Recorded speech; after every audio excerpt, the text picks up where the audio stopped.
नमस्कार, मैं अशोक कुमार पांडे। स्वागत है आपका द क्रेडिबल न्यूज पर। हाजिर हूं इजराइल, फलस्तीन, लेबनान, ईरान, मिडिल ईस्ट और इसके बहाने सारी दुनिया की खबरें लेकर। कल संयुक्त राष्ट्र संघ में, यूनाइटेड नेशंस में यह साबित हो गया कि अमेरिका और इजराइल दुनिया में किस तरह अकेले पड़ चुके हैं। कतर पर हमले के बाद जो यूएनजीसी की मीटिंग हुई है, और यह मीटिंग कतर पे हमले पर नहीं थी, यह मीटिंग बहुत साफ साफ थी कि फलस्तीन और इजराइल दोनों नेशन एग्जिस्ट करें। यह इंपॉर्टेंट इसलिए है कि इसके ठीक एक दिन पहले नेतन्याहू का बयान आता है कि there will be no Palestine, फलस्तीन जैसी कोई चीज होगी ही नहीं। यहां पर यह वोटिंग होनी थी कि फलस्तीन आजाद मुल्क की तरह इजराइल के साथ को एग्जिस्ट करेगा, यानी फलस्तीन एक खुद मुख्तार मुल्क होगा।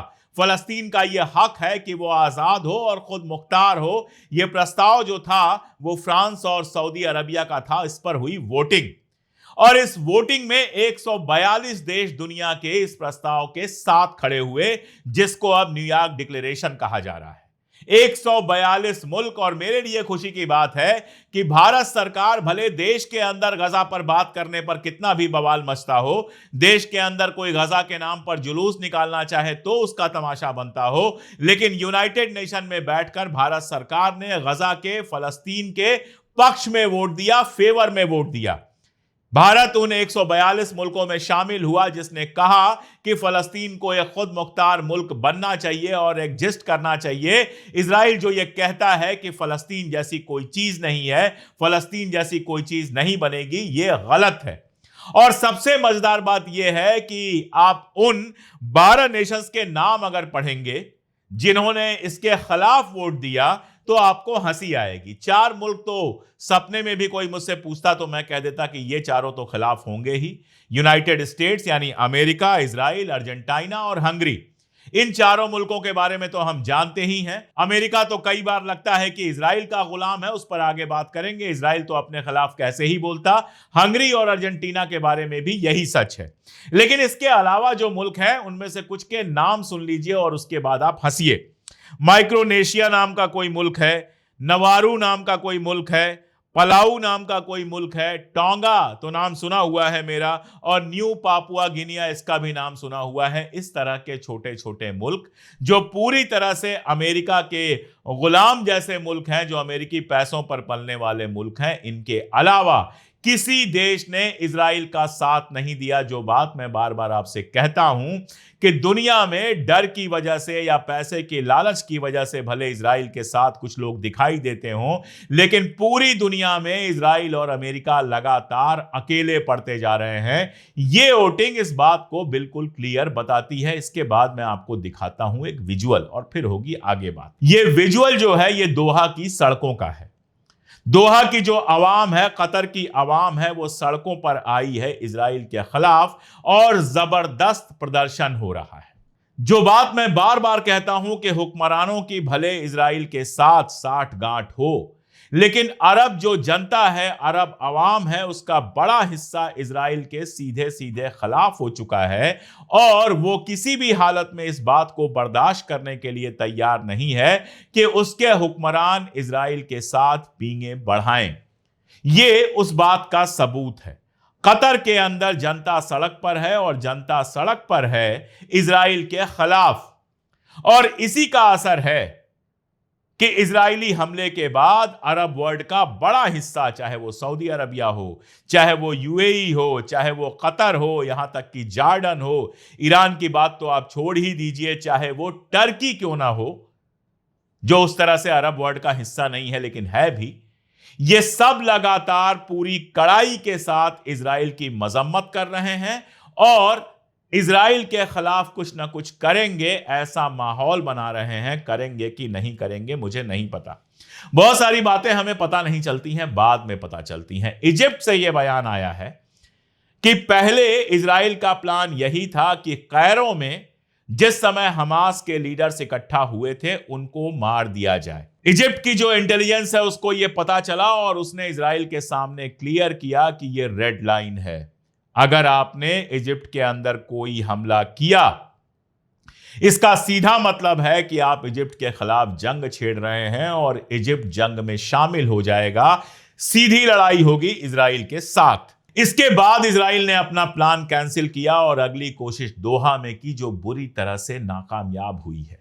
और इस नाकामयाब कोशिश के चलते ना केवल नेतन्याहू घर के अंदर गाली खा रहा है, इजराइल के अपने एक्सपर्ट्स उसको गालियां दे रहे हैं कि ऐसा बेवकूफी का काम उसने क्यों किया, बल्कि पूरे अरब वर्ल्ड और पूरी दुनिया में उसकी जबरदस्त मजम्मत हो रही है। यहां तक कि यूएन सिक्योरिटी काउंसिल में भी एक प्रस्ताव पास किया गया। अमेरिका की वजह से उसमें इजराइल का नाम तो नहीं आया, लेकिन कतर पर जो हमला हुआ उसकी जबरदस्त मजम्मत की गई, तो अपने आप इजराइल की मजम्मत हो जाती है। नाम आने ना आने से अब कोई फर्क पड़ने वाला नहीं है।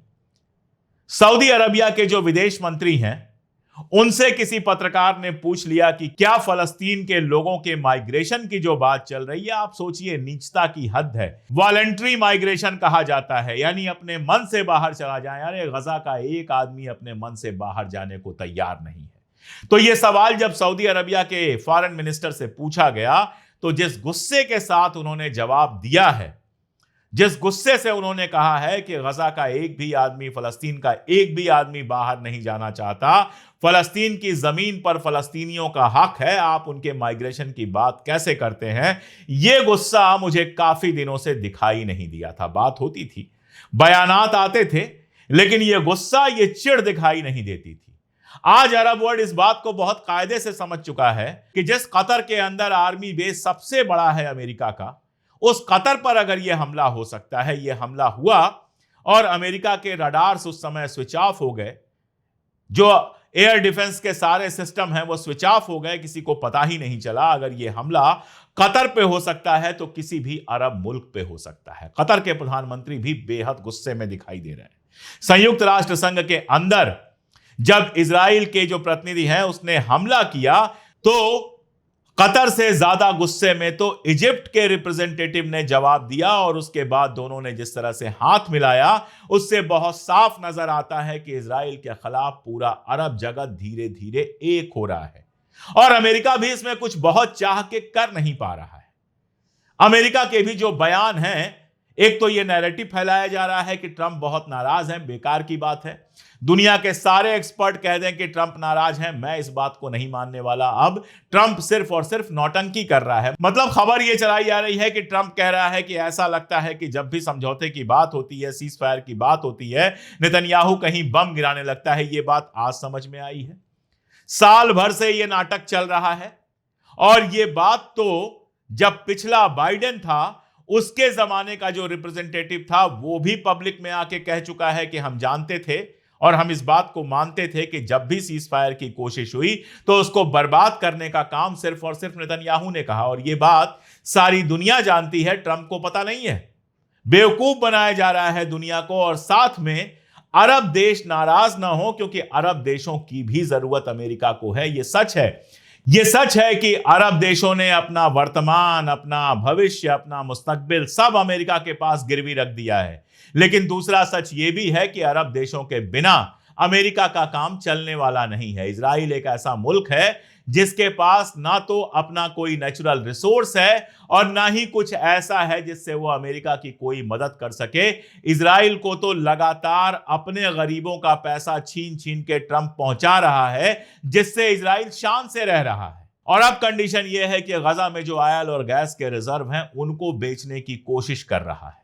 लेकिन बाकी जो मुल्क हैं, चाहे सऊदी अरबिया हो, चाहे कतर हो, चाहे बाकी सारे जो मुल्क हैं, जॉर्डन हो, इजिप्ट हो, इनसे तो अमेरिका को मदद मिलती है। सस्ता तेल मिलता है, सस्ता गैस मिलता है, लगातार पैसे मिलते हैं। अमेरिका के जो कर्ज चुकाए जा रहे हैं वो अरब के पैसे से चुकाए जा रहे हैं, तो वो इनको नाराज नहीं करना चाहता।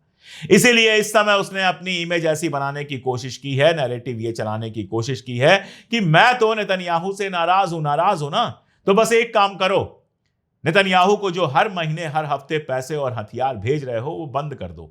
और एक बार पैसे और हथियार आने बंद हो गए, तब देखो कि इजराइल कैसे गिड़गिड़ा के जाता है उन्हीं अरब मुल्कों के पास जीना मुश्किल हो जाएगा, अपना खुद का जो अस्तित्व है वो खतरे में पड़ जाएगा इजराइल के, अगर अमेरिका मदद करना बंद कर दे।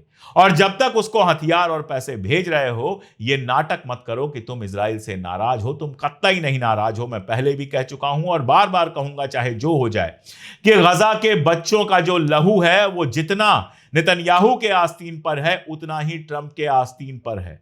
न एक बूंद कम न एक बूंद ज्यादा। बच्चों पे याद आया, जो एक्स आर्मी चीफ थे हलेवी, उनका एक बयान आया है, गार्जियन में छपा है, और वो कह रहे हैं कि गजा का हेल्थ डिपार्टमेंट जो आंकड़े देता है वो तो कम है। हकीकत यह है कि 2 लाख से ज्यादा लोग गजा में मारे गए हैं।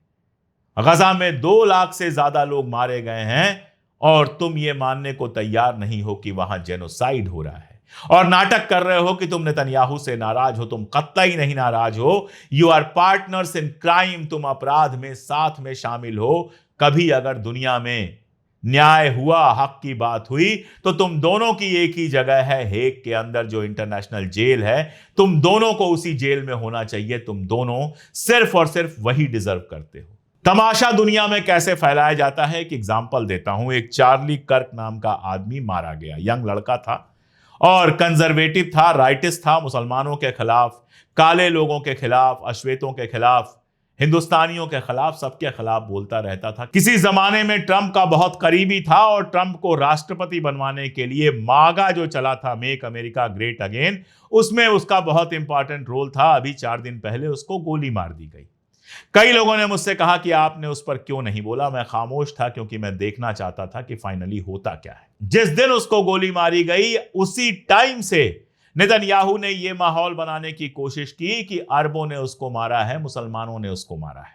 पूरा माहौल बना दिया गया कि मुसलमानों ने उसको मारा है, और इसमें यह सच दबाने की कोशिश की गई कि पिछले काफी टाइम से, पिछले महीने, 2 महीने, 3 महीने से कर्ज जो है वो लगातार इजराइल के खिलाफ हो रहा था। वो ईरान के साथ जो जंग हो रही थी उसके खिलाफ था। एप्स्टीन फाइल्स को ओपन करने की मांग कर रहा था, और इस तरह से ट्रंप के भी खिलाफ हो गया था। और इसी बिना पर बहुत लोगों का यह मानना है कि उसको इजराइल ने मरवाया। खैर, कल जो है, जिस इलाके का है ऊटा, वहां के गवर्नर ने बताया कि असली मुजरिम पकड़ा गया है, और उसका नाम बताया टेलर रॉबिन्सन। ना तो वो अरब है, ना हिंदुस्तानी है, ना काला है, कुछ नहीं है। वो प्योर अमेरिकन है। वहीं की धरती पे जन्मा हुआ, उसके बाप दादे सब अमेरिका के हैं, और एक जमाने में ट्रंप का समर्थक रहा है। यानी कर्क मारा गया, और उसके तुरंत बाद नेतन्याहू ने जो नैरेटिव बनाने की कोशिश की कि मुसलमानों ने मारा होगा, वो अरब मुल्कों के खिलाफ ही थी, फलस्तीनियों के खिलाफ थी। वो जमीन पर गिर गई जब गिरफ्तार होता है टेलर रॉबिन्सन। और कभी जांच नहीं होगी, क्योंकि मामला एप्स्टीन फाइल और किसका किसका है। लेकिन सोच के देखिए कि जो कंजर्वेटिव रहा हो, जिसकी फैमिली कंजर्वेटिव रही हो, उसने, जो गोरा है, उसने अगर मारा है कर्क को, तो उसके पीछे क्या वजह हो सकती है? क्या वजह हो सकती है उसके पीछे? सोचिएगा कि कहीं कर्क इसीलिए तो नहीं मारा गया क्योंकि वो एक जमाने में इजराइल का समर्थक था, और अब वो इजराइल के खिलाफ बात कर रहा था। उसको इजराइल ने फंड करने की कोशिश की तो उसने मना कर दिया। अमेरिका में और दुनिया में कितने लोगों को मोसाद ने मरवाया है, इसका कहीं कोई हिसाब नहीं होगा। और ये इजराइल का पुराना खेल है कि खुद हरकत करो और डाल दो अरबों के ऊपर, मुसलमानों को बदनाम करो। ये तो हम जानते ही हैं कि आईएस इजराइल और अमेरिका की पैदाइश है, और आईएस के कारनामों के सहारे ही पूरी दुनिया में इस्लामोफोबिया फैलाई गई। लेकिन इस बार सब उल्टा पड़ रहा है। जो जो करने की कोशिश कर रहा है, सब उल्टा पड़ रहा है। जिस ईरान के साथ कतर की कोई दोस्ती नहीं थी, उस ईरान, सऊदी अरबिया, कतर और बाकी मुल्कों ने मिलकर एक नेवल प्रैक्टिस का प्लान बनाया है, जिसमें वो युद्ध का अभ्यास करेंगे। यही नहीं, हो सकता है कि अगले ही हफ्ते एक समिट बुलाया कतर, जिसमें अरब इस्लामिक देश सारे शामिल होंगे। और यही नहीं, यूएई के ऊपर कतर दबाव बना रहा है कि इजराइल में जो उसकी एम्बेसी है, उस एम्बेसी को बंद करके अपने लोगों को वापस बुला ले, यानी इजराइल के साथ रिश्ते तर्क कर ले। और अभी तक यूएई ने इस पर मना नहीं किया है। और उधर टर्की कह रहा है कि अगर पीस चाहिए तो उसके लिए जंग की तैयारी करनी होगी, और हम जंग के लिए तैयार हैं। इजिप्ट कह रहा है कि हमास के लोग चाहें तो हमारे यहां आकर रहें, उनको पूरी सिक्योरिटी मिलेगी, किसी भी हालत में हमारे ऊपर इजराइल हमला करने की हिम्मत नहीं करेगा, और अगर करेगा तो हम पलट के जवाब देंगे, जंग शुरू हो जाएगी। मिडिल ईस्ट में ये जो कुछ हो रहा है ये सिर्फ ऊपरी दिखावा है या वाकई अरब रूलर्स इसको लेकर सीरियस हैं, ये तो आगे समझ में आएगा। लेकिन एक बात बिल्कुल क्लियर है कि सारी दुनिया में इजराइल इस कदर बदनाम हो चुका है कि संयुक्त राष्ट्र में साथ देने के लिए उसको 4 कायदे के मुल्क नहीं मिलते हैं, और अरब मुल्कों में अवाम इस कदर इजराइल के खिलाफ है कि अब अगर अरब मुल्क इजराइल के साथ रिश्ता बनाने की कोशिश करेंगे तो उनके शहंशाहों की कुर्सी भी खतरे में पड़ सकती है। और साथ में अरब मुल्कों को कायदे से समझ में आ गया है कि आप इजराइल से कितनी भी दोस्ती कर लीजिए, ये दोस्ती उस सांप से दोस्ती करने जैसी है जो पहला मौका मिलते ही डस लेगा। और इसीलिए अब उनको यह समझ में आ रहा है कि इजराइल से दोस्ती का कोई मतलब ही नहीं है, बेहतर है कि हम ये आपस में मजबूत हों। अब ये बात कहां तक जाती है, अमेरिका किस हद तक इस गुस्से को दबा पाता है, साथ में ये भी बात आ रही है कि कतर से सीधे बात करके अमेरिका अब सीज फायर कराना चाहता है। ये सब कहां पहुंचता है ये देखते हैं। अभी की जो अपडेट्स थी मैंने आपको दी, आगे जो अपडेट्स आएंगी मैं देता रहूंगा। एक अपील आपसे मैं लगातार करता हूं, वो करता रहूंगा कि अगर पॉसिबल हो, अगर संभव हो, अगर मुमकिन हो तो हमारी ताकत बने, मेंबरशिप हमारी ले लें। ज्वाइन का बटन दबा सकते हैं या फिर मेंबरशिप का लिंक हमने पिन कमेंट और डिस्क्रिप्शन में भी दे दिया है, उसको यूज करके आप 3 रुपए रोज से भी कम पर हमारे मेंबर बन सकते हैं, और ये हमारे लिए बहुत बड़ी ताकत होती है।